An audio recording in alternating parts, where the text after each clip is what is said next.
আগে শুক্রবার দিন ডেলিভারি কেসে ভর্তি হয়েছে আমার বোন। ভর্তি হওয়ার পর শনিবার দিন সকালবেলা 10:30টার সময়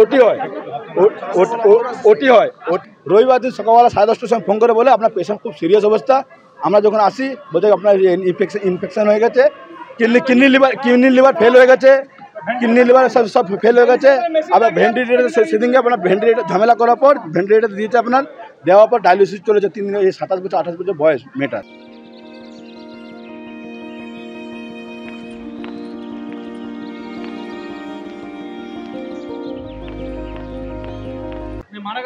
ভুল তো হয়েছে বলে অতদিন ধরে ট্রিটমেন্ট করছিল ওরা, বিনা পয়সাতে ট্রিটমেন্ট করছিল জানেন। আমরা চাইছি এখন আমরা দুটো একটা ভাগ্নি আছে, একটা 8 দিনের বাচ্চা আছে, ওর যেমন ভবিষ্যৎ হয়, ঠিক আছে।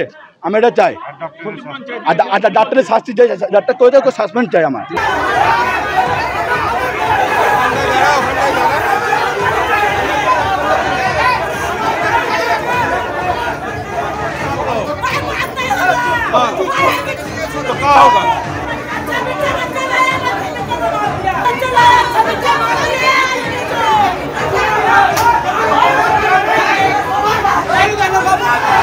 ঘটে যাওয়া সাগর দত্ত মেডিকেল কলেজের ঘটনা, সেখানে চিকিৎসার গাফিলতিতে রোগী মৃত্যুর অভিযোগ উঠেছিল এবং তারপরে সেখানে আমরা দেখলাম যে তুলকালাম পরিস্থিতি তৈরি হয় এবং এরপর ফের এই ঘটনা, যেখানে প্রসূতির মৃত্যুতে চিকিৎসায় গাফিলতির অভিযোগে প্রসূতির মৃত্যুর অভিযোগ উঠছে এবং সেই অভিযোগে দুর্গাপুরের বেসরকারি মেডিকেল কলেজ হাসপাতাল এবং সেখানেও তুলকালাম বাঁধল, পুলিশের সঙ্গে ধস্তাধস্তি হলো।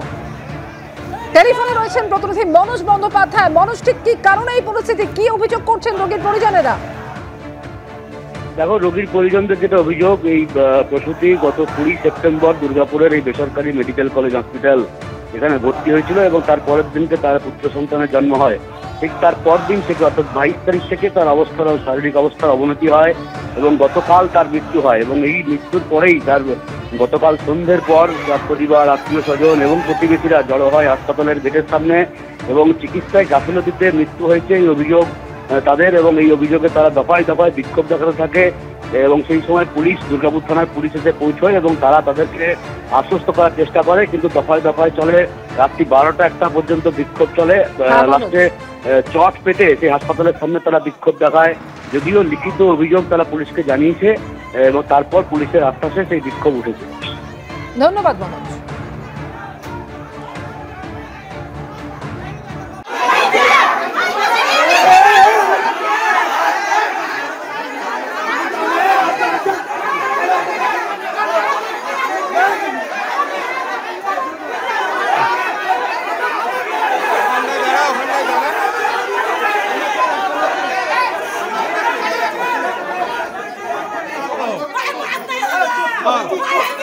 तो क्या होगा? चला